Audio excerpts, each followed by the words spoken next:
બાકી બધા મંત્રો એ માત્ર મંત્ર છે. નવકાર એ મહામંત્ર છે.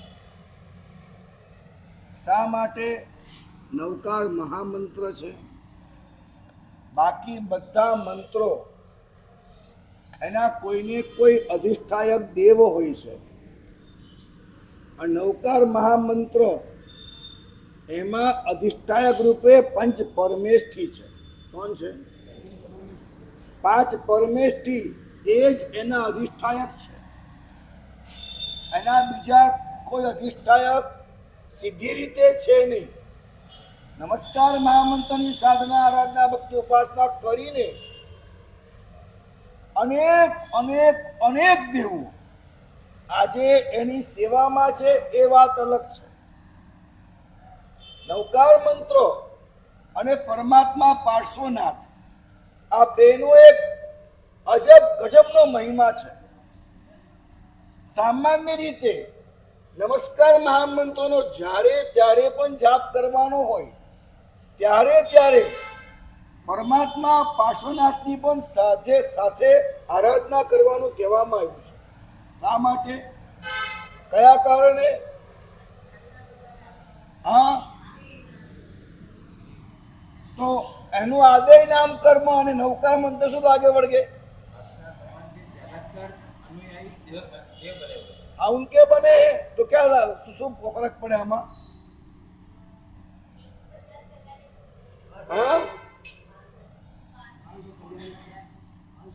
વાત મુદ્દાની એ છે કે જેટલા દેવો નવકારની આરાધના દ્વારા દેવલોકમાં દેવ થયા છે એમાંના અધિકાંશ દેવો પરમાત્મા પાર્શ્વનાથના પણ આરાધક છે. અને જે આરાધક પાર્શ્વનાથના છે એ નવકારના પણ છે. નમસ્કાર મહામંત્ર અને પાર્શ્વનાથ બંનેના સેમ આરાધક હજારો લાખો કરોડો દેવો છે. સમજાય છે? હા, અચ્છા, ગુજરાતી આ ગયા.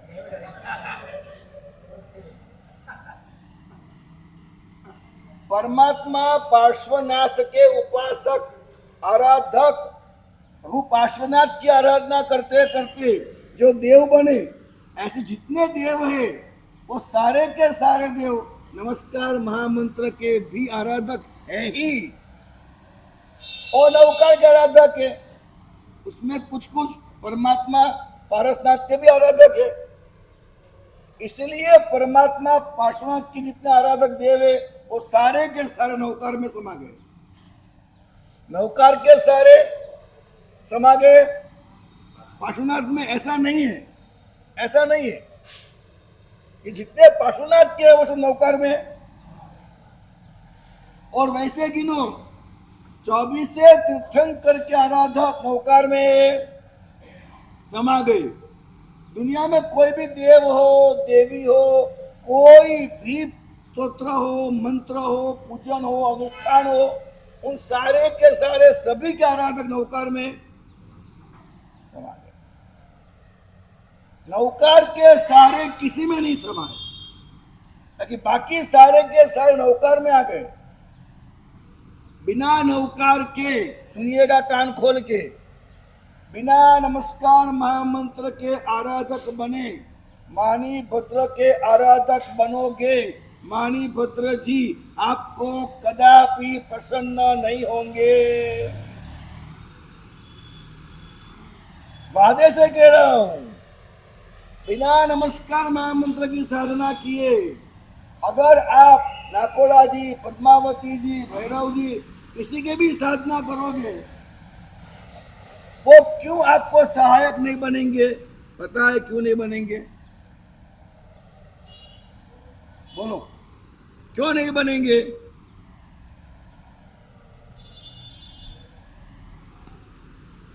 अगर कोई व्यक्ति तुम्हारे पिता का अपमान करे और तुम्हारा सम्मान करे तो वो सम्मान आप स्वीकार करोगे? पिता का अपमान और बेटे का सम्मान, कोई व्यक्ति शावक का सम्मान करे और गुरु का अपमान करे तो सहन करोगे? सच्चे सावक की बात कर रहा हूं मैं। हाँ, सच्चे बेटे की बात कर रहा हूं और सच्चे देवों की बात कर रहा हूं। हाँ हाँ, तो झूठे देव है, उनकी बात खड्डे में जाने दो। कहा? खड्डे में। जो झूठे बच्चे, झूठे सावक है, उठाओ डालो खड्डे में, कोई मतलब नहीं उनका, कोई मतलब नहीं। लेकिन सच्चे का मतलब सम्यक दृष्टि। क्या? मानी भद्र जी सम्यक दृष्टि है, नाकोड़ा जी, घंटाकरण जी, पद्मावती जी, जिन शासन के सारे देव देवी सम्यक दृष्टि है। और सम्यक दृष्टि होने की वजह है कि वो सबसे पहले अरिहंत, सिद्ध, आचार्य, उपाध्याय और साधु के अव्वल नंबर के आराधक रहते ही है। 5 परमेष्टि के जो आराधक है वही सम्यक दृष्टि देव है, और 5 परमेष्टि के आराधक ऐसे ही सावक को उनके वरदान मिलते हैं, प्रकट होते हैं, सहाय करते हैं। यहां महाराज साहब को चौमासा लाए, और मान लो कि हमारे कोई सावक बहुत अच्छे प्रवचनकार है और उनको बुलाया प्रवचन के लिए। वैसे तो सावक, साधु की हाजिरी में सावक का वक्तव्य योग्य नहीं है, लेकिन फिर भी कोई आया तो वो कहां बैठेगा, कहां खड़ा रहेगा? यहां बैठ जाएगा तो, यहां बैठ जाएगा तो, मैं बाजी में, वो बीच में से हो सकता है। और मान लो कि यहाँ के प्रमुख साहब जयंतीलाल जी ने ऐसा आयोजन किया कि वो मुख्य प्रवक्ता बीच में और लब्धिमाल बाजू में। ऐसा अगर किया, ऐसा करेंगे तो नहीं, करेंगे ही नहीं, लेकिन मानो कि ऐसा अगर किया तो आप में से कौन है जो उनको सुनोगे? हाँ, तो एक बात सिंपल समझ लीजिए कि जिन्होंने भगवान को बाजू में किया और देव को आगे किया, कौन वो देव है जो उसकी भक्ति करेगा, उसकी सहाय करेगा? सिंपल सी बात है। परमात्मा पद्म प्रभु, उनको बाजू में रखो, घंटाकरण जी को। ऐसा करना क्या उचित है? अब सिंपल समझते परमात्मा क्या होते? मानतुंग सूरी जी 44 पेड़ियों में जकड़े हुए थे, क्या किया उन्होंने? हाँ, नहीं, आप नहीं समझते। आप भक्तामर बोले, स्तुति बोले, स्तवन बोले, आप नहीं समझते। वो भगवान के गुण बोले, मूल बात पे आप वो क्या बोले? सिर्फ भगवान की गुण गाथा गाई है। नितांत रूप से स्पष्ट समझ लीजिएगा, परमात्मा के गुण गाने मात्र से बेड़िया टूटी है, भगवान का ध्यान करने मात्र से बेड़िया टूटती है।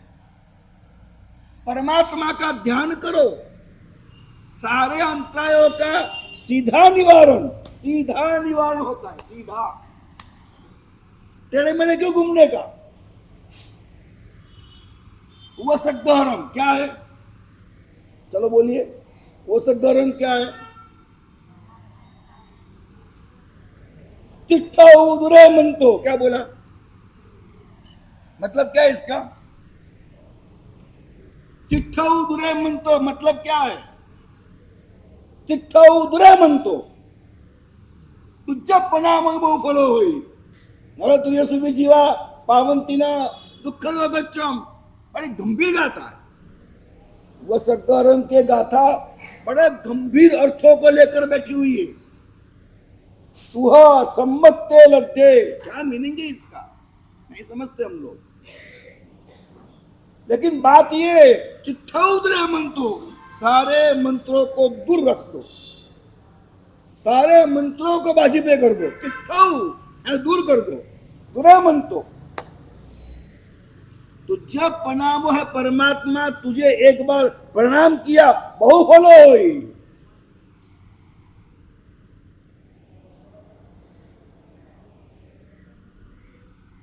तप्पो पाया वही है, क्या मतलब इसका?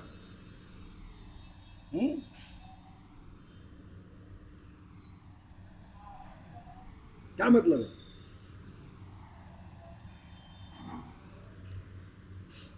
कल्पपाद यानी कल्प वृक्ष, उससे भी अधिक फलदाता कौन है? नवकार मंत्र है। सारे मंत्रों को दूर रख दो, मात्र भगवान को प्रणाम करो। नो हरिहंतानम, क्या हो सकता है? कल की शिविर में आप देखिएगा, कल की रविवार की शिविर के अंदर अहमदाबाद से कुछ साइंटिस्ट आने वाले हैं जो एक ऐसा इक्विपमेंट्स लाने वाले हैं। सबको बोलना मैं 2-5 लोगों का टेस्टिंग करने वाला हूं, सबका तो नहीं हो सकता, 2 से 5 का टेस्टिंग करने वाला हूं, लेकिन टेस्टिंग उसी पे होगा जो भूखे पेट होगा। लेकर सेवा से फायदे में रहेंगे। जो भूखा पेट होगा, आप कल ताज्जुब हो जाएंगे। एक ऐसी प्रक्रिया, ऐसा विज्ञान आपके सामने में कल प्रस्तुत कर रहा हूं कि आपको यहां पर खड़ा करके आपके शरीर में कहां कहां क्या क्या प्रॉब्लम है, क्या क्या रोग है, मैं पहले आपको बताऊंगा कि 7 चक्र है, शरीर के 7 चक्र है, बताऊंगा मैं आपको बड़ी गहराई से। जैन धर्म के अंदर 7 चक्रों की अद्भुत माहिती रखी हुई, अद्भुत माहिती है, अद्भुत है। कौन सा चक्र, उसका स्थान कहाँ है, उसकी पंखड़ियां कितनी है, और उसको बैलेंस करने के लिए मंत्र का पद कौन सा है, उसका अपना शब्द कौन सा है, उसका अधिष्ठायक देव कौन सा है, प्राकृतिक रूप से वो चक्र क्या काम करता है, साधना से वो चक्र क्या दे सकता है, कौन कौन से उस चक्र से कनेक्टेड रोग है। अगर चक्र अनबैलेंस है तो कौन कौन से रोग हो सकते हैं, और चक्र बैलेंस है तो वो रोग कैसे खत्म हो सकते हैं, और चक्र की आराधना करने से कौन से फायदे होते, किस प्रकार के विचार करने से चक्र अनबैलेंस होता है, किस प्रकार के विचार करने से चक्र बैलेंस होता है, कौन से चक्र का कौन सा कलर होता है, ये सारी जानकारी पहले आपको इसमें दी जाएगी कि मूलाधार चक्र ये होता है, स्वादिष्ठान ये होता है, मणिपुर ये होता है, अनाहत, विशुद्धि, आज्ञा और सहस्रार, ये चक्र क्या होते, वो सब बात में पहले आपको दी जाएगी। चक्र ध्यान योग की साधना में करना है तो वो किस वजह से 6 ऐसे कारण है कि अगर वो 6 कारण का पालन करते हो तो साधना सफल होती है, 6 ऐसे कारण है साधना निष्फल होती है। और फिर वो आपको खड़ा करके बताएगा, आप खुद देख के बोल दोगे अच्छा ऐसा कलर है, ऐसा दिखता है, तो इनको क्या तकलीफ हो सकती है, और उस वक्त पूछेंगे आपको तकलीफ है, उनको हाँ बोलना पड़ेगी,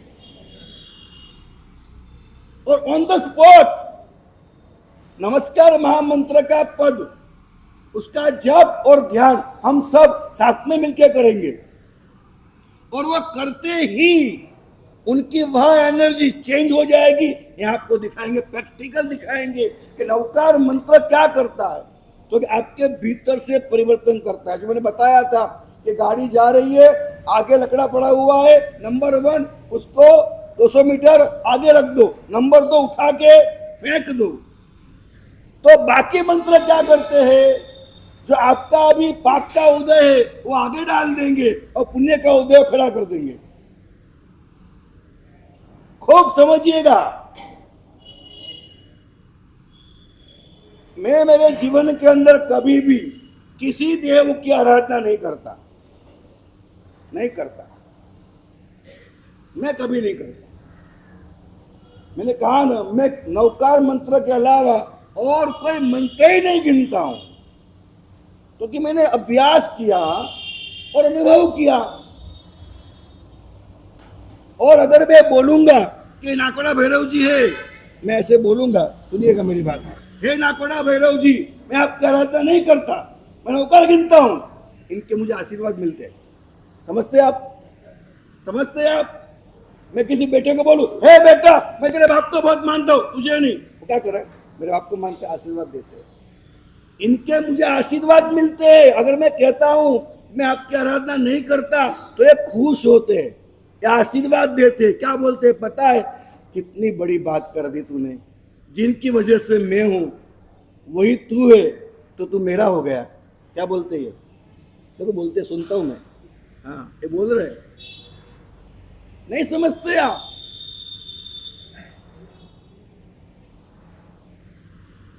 सच्ची में सम्यक दृष्टि देव है, ये समझते अपने बाप कौन है, और इस वजह से ये सारे देवात्मा हम पर सदा कृपा बरसाते हैं। नाकोड़ा भैरव जी की मुझ पर सदा कृपा रहती है, समझे आप? माणिभद्र जी की सदा कृपा रहती है। मेरे जाप में देखोगे ना, तो माणिभद्र जी है, पद्मावती जी है, हाँ, सब मेरे जाप रूम में है। मैं मंदिर बनवाऊंगा ना, वहां भी सबको रखूंगा, क्योंकि मैं समझता हूं कि कितने जरूरी है। लेकिन यह भी समझता हूं कि भगवान से बढ़कर, ये बात आप भी समझ लीजिएगा। मैंने कहा था आपको, अभय सागर जी महाराज साहब ने सारे देवों को प्रसन्न करने के लिए नवकार मंत्र की आराधना, अरे अलग अलग मंत्रों की आराधना की, और वो देव प्रसन्न नहीं हुए, नवकार की साधना करने लगे गुरुदेव अभय सागर जी महाराज साहब, और सारे देव एक के बाद एक सारे देव उनको प्रत्यक्ष हो गए। सारे देव, हजारों देव अभय सागर जी महाराज साहब को प्रत्यक्ष थे, हजारों देव। आप लोग जानते नहीं है अभय सागर जी महाराज साहब कौन थे, हम जानते हैं। नमस्कार महामंत्र की साधना आराधना करो, क्योंकि वह आराधना वह है कि उसके भीतर एक वजूद है, वो अपने भीतर की ओरा बदलता है। नवकार मंत्र क्या करता है? ओम ह्रीम नमो हरिहंतानम बोलो, नमो हरिहंतानम बोलो। अलग अलग कई प्रकार के जाप के प्रकार है, लेकिन नमो हरिहंतानम बोलने से, नवकार मंत्र बोलने से हमारे भीतर हमारे जो सत चक्र है, वो चक्र क्या है, कहाँ रहते, कल सब बात करेंगे आपसे। लेकिन हमारे चक्र है, वो चक्रों को चेंज करते हैं, और हमारी डिस्टर्बेशन है वो खत्म करते हैं। चक्र अनबैलेंस है, बैलेंस करते हैं। एंटी क्लॉक है तो क्लॉकवाइज करते हैं। इस तरह से हमारे सारे रोगों का जड़ मूल से निवारण करते हैं। मेरे पास कई उदाहरण है ऐसे। किडनियां फेल थी भावनगर के मयूर भाई, और यूरिन पसार हो ही नहीं रहा था, और मैंने उनको साधना बताई, नवकार मंत्र और चक्र की साधना बताई, और दूसरे ही दिन यूरिन शुरू हो गया। पाटन के हमारे एक सागर उपासक ट्रस्टी है,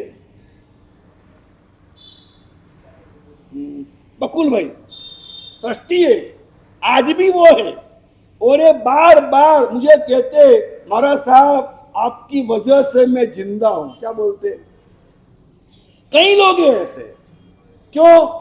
उनको मैंने साधना दी थी, मैदानपुरा में यहाँ पर ही था, और ये चक्र ध्यान की मैंने बात करी थी यहाँ पर, तुरंत ही वो जो बहन आई थी कोई व्याख्यान के अंदर, उनकी मम्मी थी, उनको हार्ट प्रॉब्लम था, गई और जाप किया और उनको घर लेके आ गई, मेरे को मिल गई।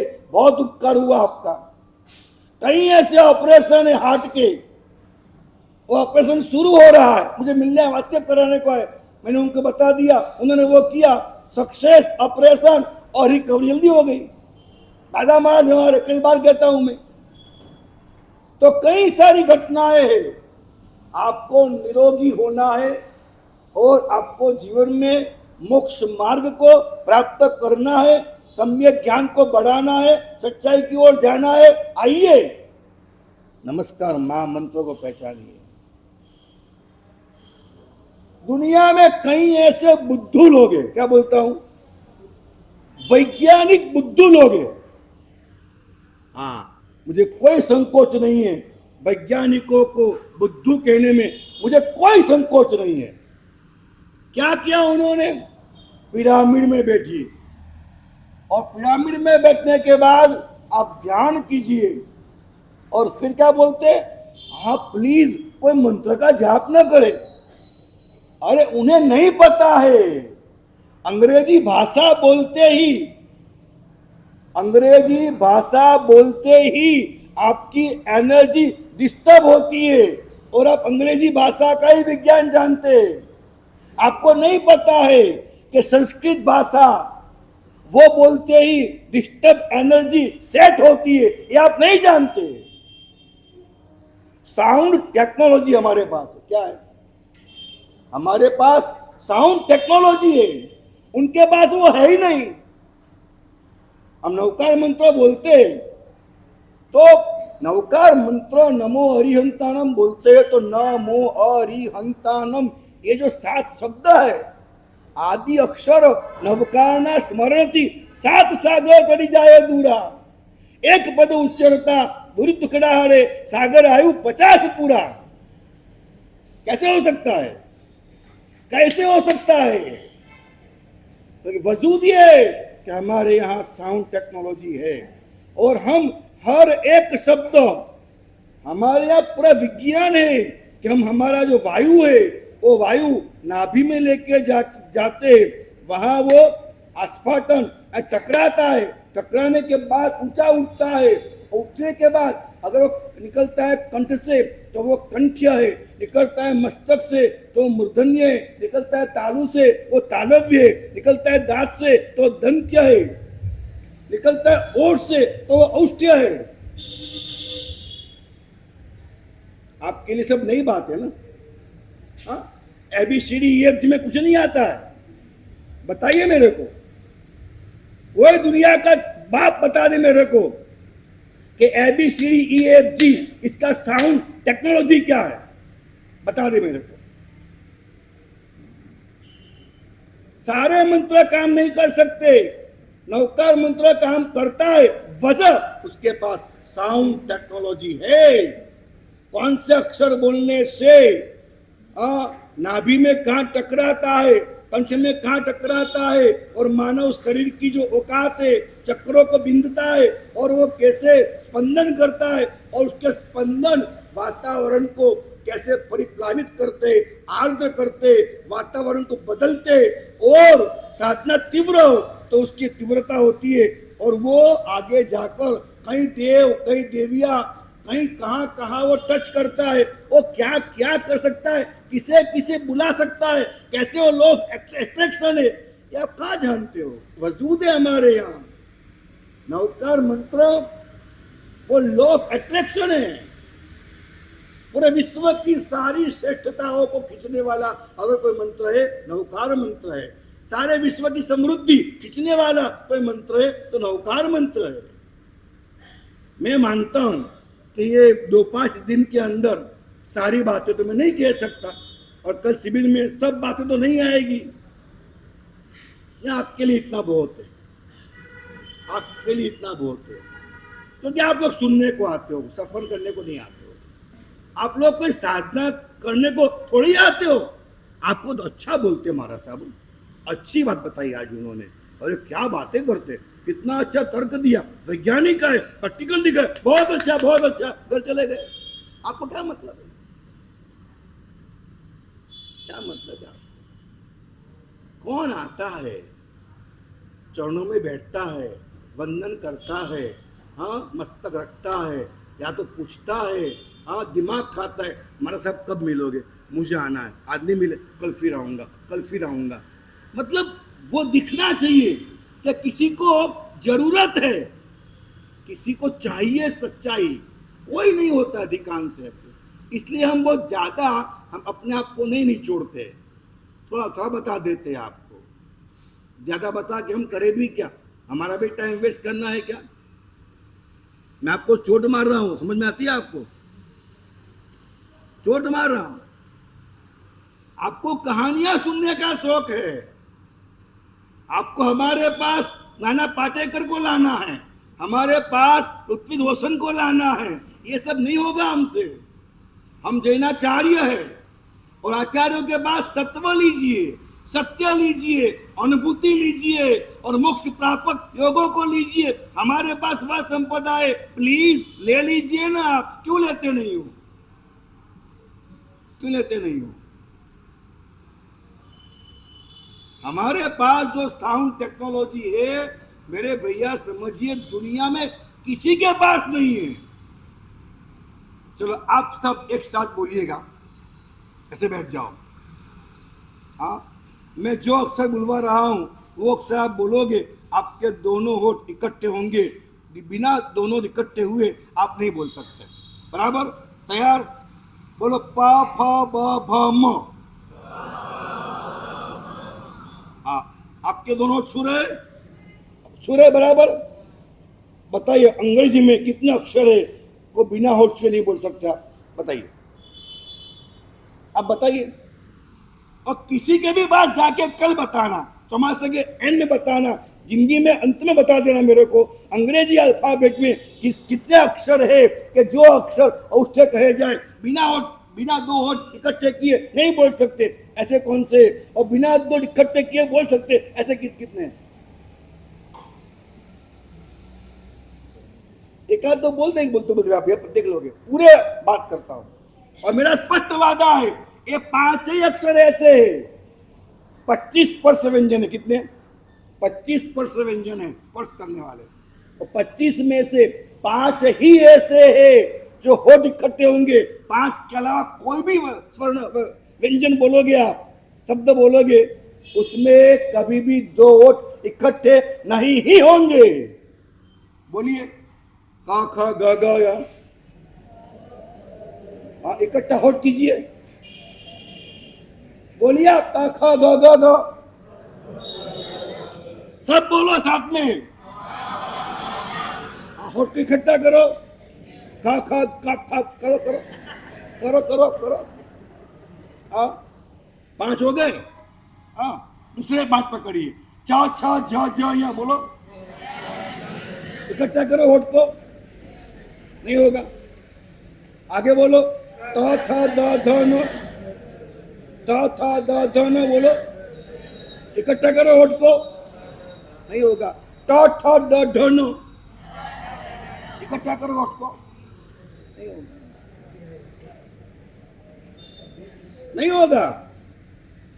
बात को समझो, इतना स्पष्ट कौन कह सकता है? संस्कृत भाषा के अलावा किसी का वजूद नहीं है। दुनिया में मंत्र कई सारे, समझिएगा, जितने धर्म है सारे धर्मों ने सारी दुनिया को 4 चीज दिए।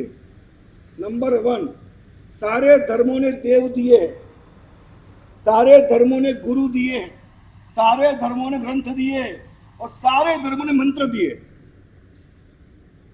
धर्म उसे ही कहना जो ये 4 चीज देता है। ये 4 चीज नहीं देते हो धर्म ही नहीं। लाओ कोई भी धर्म लाओ, लाओ। आप मुस्लिम पकड़ लो, मुस्लिम के देव कौन से? अल्लाह, मोहम्मद पैगंबर, ये उनके देव समझ लो। उनके गुरु मौलवी, बराबर है। उनके ग्रंथ, मंत्र, उनका मंत्र अल्लाह अकबर, बराबर है कि नहीं है? अल्लाह अकबर मंत्र है उनका। अब क्रिश्चियन को ले लो, उनका देव बोलो यीशु क्रिस्त, उनके गुरु पादरी, उनका ग्रंथ बाइबल, मंत्र आमीन आमीन। ये मंत्र है उनका, बराबर है कि नहीं? अब ले लो वैदिक, उनके देव रामकृष्ण, उनके गुरु संत महात्मा है, उनका ग्रंथ वेद उपनिषद गीता उनके ग्रंथ है, उनका मंत्र गायत्री ओम भूर्भुवः स्वः तत्सवितुर्वरेण्यम उनका मंत्र है।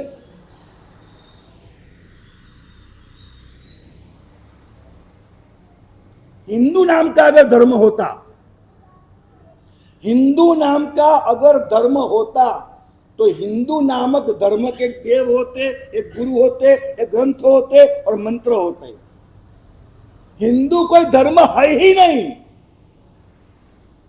बहुत बड़ी मुहिम चलाई थी बीच में एक बार हिंदू धर्म की, खत्म करना पड़ी उनको, कोर्ट ने मना कर दी। वजह यह की है, अगर धर्म है तो उसका एक तो आप शास्त्र बांट लाओ। हिंदू नाम का शब्द न कुरान में, न बाइबल में, न वेद में, न उपनिषद में, न आगमों में, न बुद्ध पिटकों में, न गुरु ग्रंथ साहिब में हिंदू नाम का शब्द है ही नहीं कहीं। तो वीर सावरकर आए, उसके बाद में सिंधु नदी के इधर के हिंदू, ये सब बातें बाद में आई है। हिंदू नाम की सभ्यता है, हिंदू नामक संस्कृति है, हिंदू धर्म नहीं है। वो बात जाने दो अभी। लेकिन जो धर्म होंगे उन सारे धर्म के चार चीज कॉमन है। क्या? देव, गुरु, ग्रंथ और मंत्र। सारे के सारे धर्मों ने मंत्र दिए हैं। और आजकल के ये बिल्ली के टोप चौमासे में उगते हैं, फिर यही तो बिल्ली के टोप है। ये बुद्धिजीवी, ये वक्ता है, ये लेखक, ये कवि, जो विज्ञान के चपरासी है सब। वर्तमान काल के लेखक, कवि, वक्ता, कहनाने वाले, क्वेश्चन मार्क वाले, बुद्धिजीवी, ये सब कौन है? वैज्ञानिक के चपरासी है, चपरासी है। धर्म के महल के द्वारपाल की नौकरी उनको नहीं देनी चाहिए। आज के ये जो वक्ता कवि है उनको धर्म के महल के चपरासी कवि मत बनाना। उनके बुद्धि दिमाग ठिकाने नहीं है, वो पश्चिम में रहते हैं। वाजपेयी ने कहा था एक बार, जिनके पैर हिंदुस्तान में और जिनका सिर पाकिस्तान में, उसके सिर को पाकिस्तान भेज दिया जाए। क्या कहा था, समझे आप? उनका पैर कहाँ है? हिंदुस्तान में। सिर कहाँ है? तो सिर कहाँ जाना चाहिए? यहां क्यों रहते हो? जहां तुम्हारे पैर है वहां तुम्हारा दिमाग होना चाहिए। दिमाग तुम्हारे ठिकाने है कि नहीं है? तुम्हारी माँ, तुम्हारे बाप, तुम्हारा खानदान था, तुम किसी न किसी धर्म के थे, तुम्हारी माँ ने उसकी आरती की तब तुम पैदा हुए, और अब तुम बड़े ज्ञानी हो गए। हाँ, तुम बोलने लग गए, मंत्र बोलना नहीं, बुद्धि नहीं है।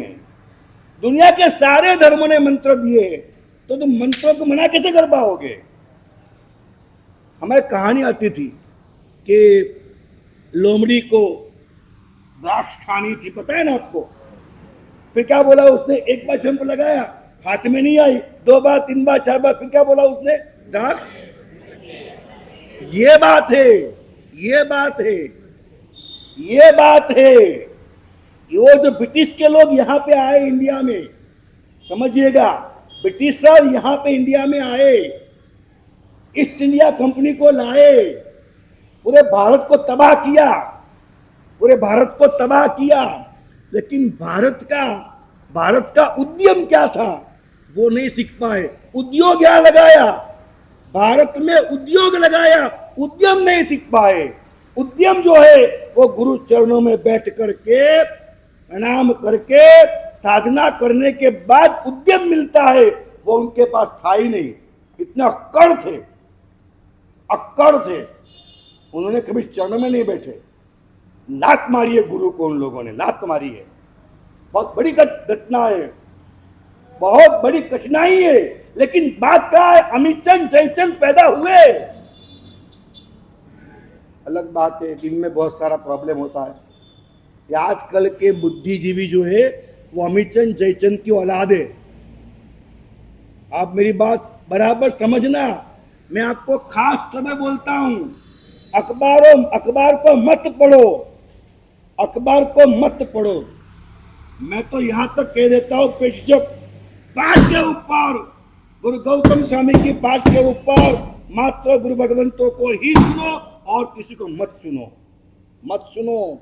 वो तुम्हें मार डालेंगे, वो तुम्हारे दुर्गतियों का तुम्हें मेहमान बनाएंगे, तुम्हारी जिंदगी बर्बाद कर देंगे। वो अल्पज्ञानी है, उनको तो सिर्फ क्या चाहिए, वो सब्सक्राइबर चाहिए, व्यूअर्स चाहिए, ओनली सब्सक्राइबर, ओनली व्यूअर्स। और क्या चाहिए? पैसा। क्या चाहिए उनको? क्यों उनके पनारे पड़ते हो? क्यों जाते हो? समझते हैं मेरी बात?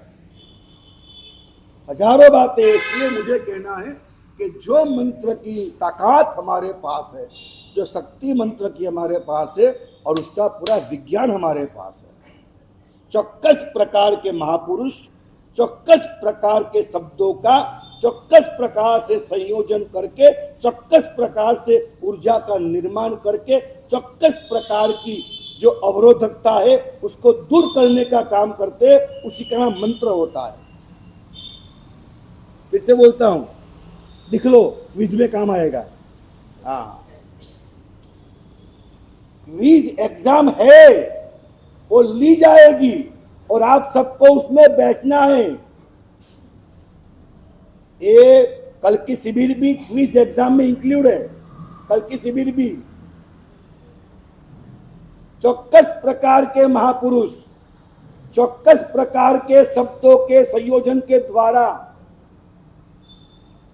चौक्कस प्रकार की ऊर्जाओं को देखते हुए, चौक्कस प्रकार के देवों को अधिष्ठित करते हुए, चौक्कस प्रकार के अवरोधक को खत्म करने वाली और चौक्कस प्रकार की सिद्धि को प्राप्त कराने वाले होते हैं, वो मंत्र होते हैं।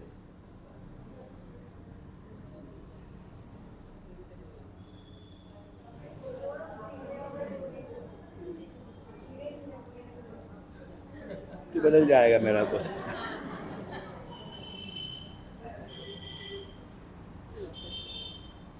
आप बता देना बाद में। बहुत ध्यान में रखिएगा। मेरा दिल बोलता है, मेरी नाभि बोलती है, मेरा एक्सपीरियंस बोलता है और मैं आपको हाथ जोड़ के बोलता हूँ।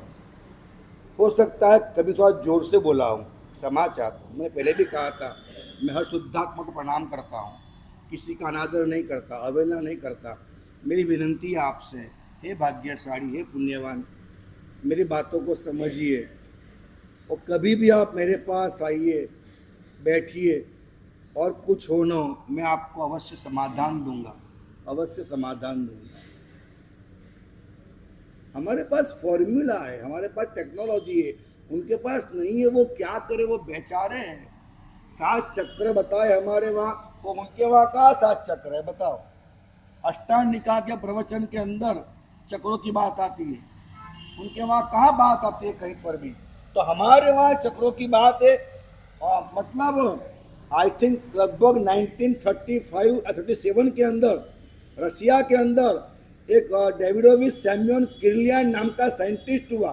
पहली बार उसने चक्र के फोटो लिए,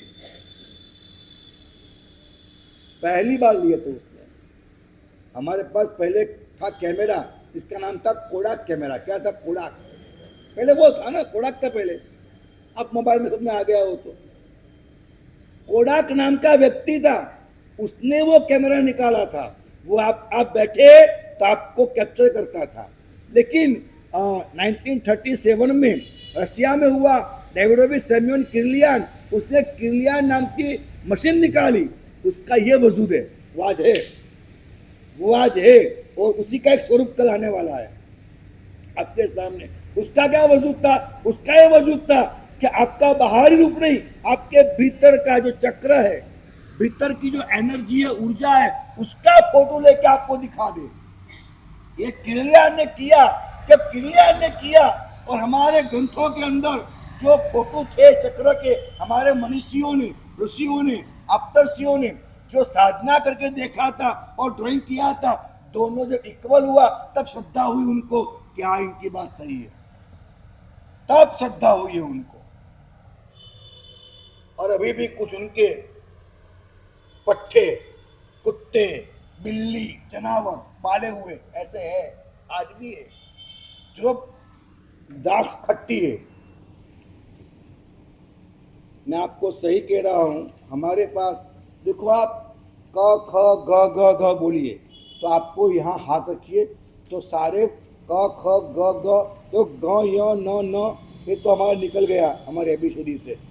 लेकिन 5 स्वर है क ख ग ग, उसको हमारे यहाँ कहा गया कि कंठ्य व्यंजन है। क्या कहा गया? कंठ्य। ऐसे हाथ रखो, कतार बैठो, कतार बैठो, हाँ एक साथ बोलो क ख। होता है यहाँ पर, हिलता है, हाँ फिर से बोल के देखो, और कहीं जीभ दांत होठ कहीं मिलते, कहीं नहीं मिलेंगे। बोलो क ख ग ग ग, मतलब जीभान अग्धर रहती है, न दांत को छुएगी, न तालू को छुएगी, न होठ को छुएगी। आप सोचो यार, ऐसा कौन दिखा सकता है? इसको कंठे कहा गया है। अब देखो तालू, तालू में क्या होगा? यहाँ ऊपर जो है, ऊपर का दांत ये है, ऊपर का तालू है ये। अब देखना आप, मैं कहूंगा वो ही होगा, जो होने वाला है वो कहूंगा। उसके अलावा अगर कुछ होता है तो मैं कह सकता हूं कि आप वो शब्द गलत बोले हो, शब्द आप गलत बोले हो। शब्द सही बोलोगे तभी गिना जाएगा, तब ये प्रक्रिया होगी। क्या होगी?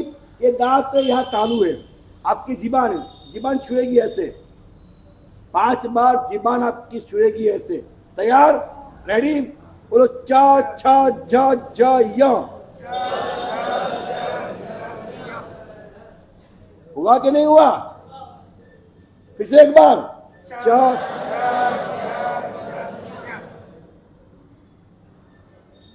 मैं दावा देता हूं, दावा, ये वादे से बात करते हैं हम, कैसा ही होगा। अब आगे बढ़ते हैं। दंत्य, दंत्य यानी आपकी जीभान जो है ये दांत को टच करेगी 5 बार, दांत को, बराबर समझिएगा आप। हाँ, त थ द ध न, कोई चारा नहीं है दूसरा। फिर से एक बार,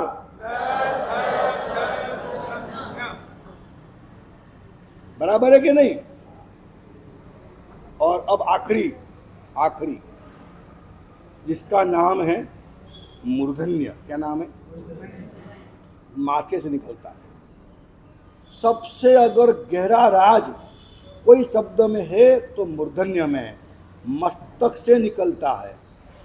हम जो जाप करते हैं, फिर बात आगे करेंगे, जो भाष्य जाप होता है हम बोलते हैं, कोई और सुनते हैं। जाप होता है उपांशु, हम बोलते हैं, हम सुनते हैं, होठ नहीं हिलते हैं। और जाप होता है मानस, जो यहाँ से चलता है, वो जाप की प्रक्रियाओं में बात आएगी। लेकिन सर्वाधिक श्रेष्ठ जाप मानस बोलते हैं, मानस, मूर्धन्य जाप। मूर्धन्य जो शब्द बोलने से आपकी जीवा मस्तक को टच करती है, जो शब्द बोलने से आपकी जीवा मस्तक को टच करती है, उसे कहा जाता है मूर्धन्य। बराबर? अब जीवा जाएगी ऊपर मस्तक को तो यहाँ टच करेगी, इसके ऊपर तो नहीं जाएगी ना। तो च में जीवा का बिचवा भाग था, च छ ज ज, बराबर है। इसमें जीवा यहाँ टच करेगी ऐसे, जीवा का अग्रभाग यहाँ टच करेगा। त ठ ट ठ ड ढ।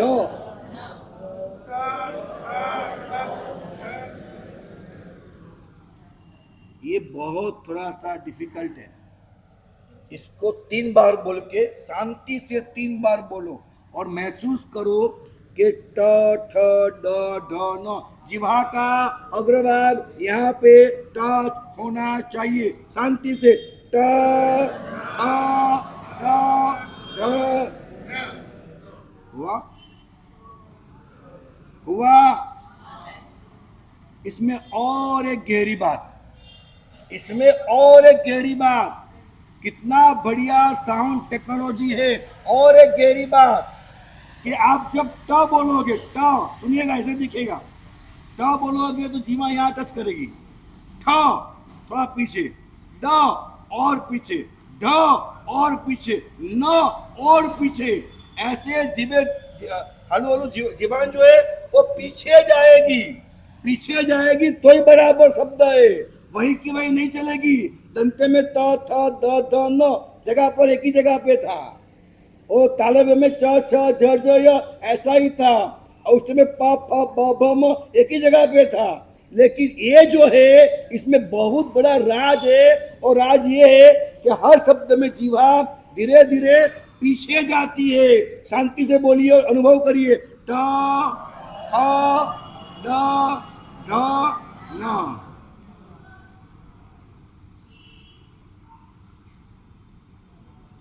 बराबर आता है भैया, कोई शंका आपको कहीं पर भी? इतना बड़ा विज्ञान दुनिया के कोई वैज्ञानिक के पास कतई न था, कतई न है, आगे हम दे देंगे।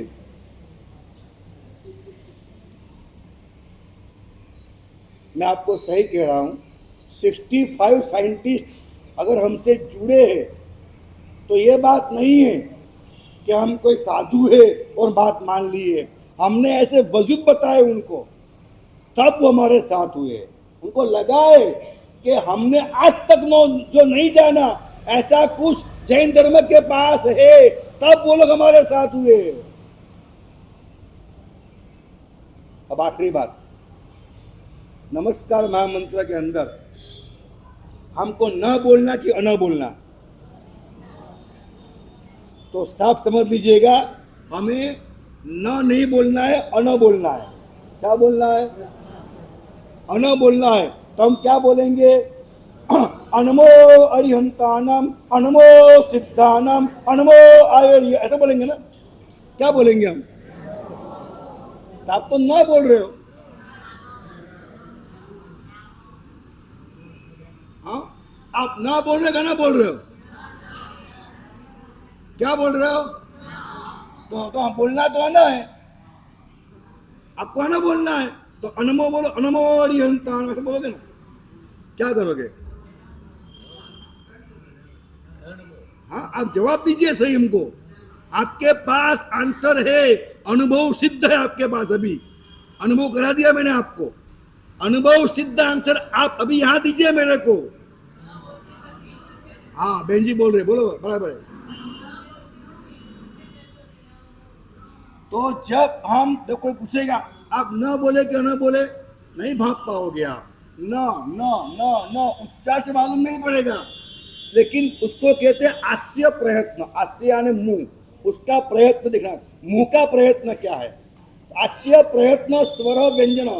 तो ये आपका जो है न बोलोगे तो अगर जीवन यहाँ टच करती है तो आप सही बोलते हो नौकार, और यहाँ टच करती है आप नौकार गलत बोलते हो।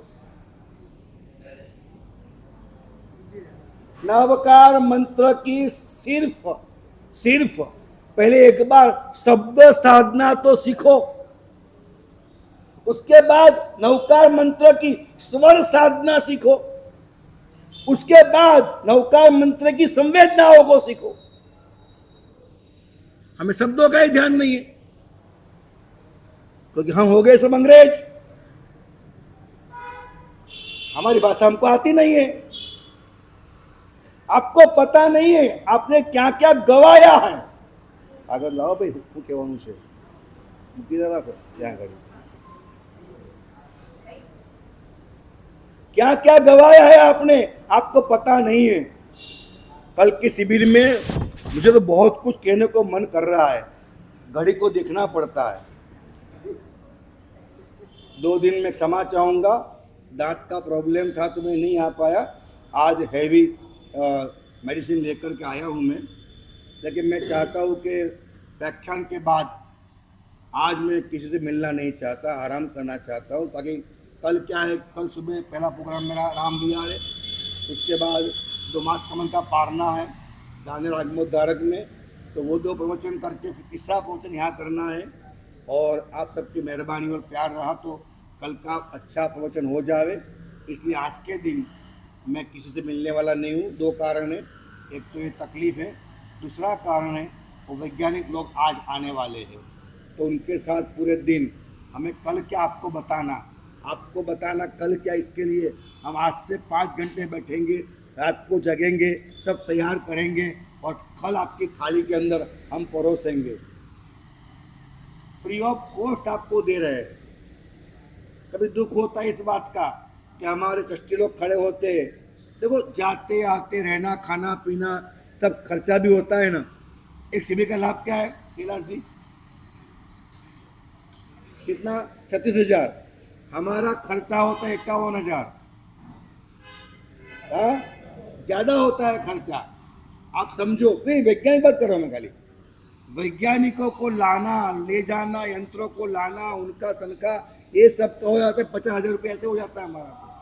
तो आपको लाभ दे रहे हैं तो ऐसे खर्चे तो होते ही है। मैं कोई भीड़ इकट्ठा नहीं कर रहा हूँ, मैं तत्व की बात कर रहा हूँ और आपको मैं ऑनलाइन दे रहा हूँ। आप चाहो तो इसका जो यहाँ लगा हुआ ना, नहीं है यहाँ बोर्ड है ना, हाँ यहाँ क्लिक कीजिएगा।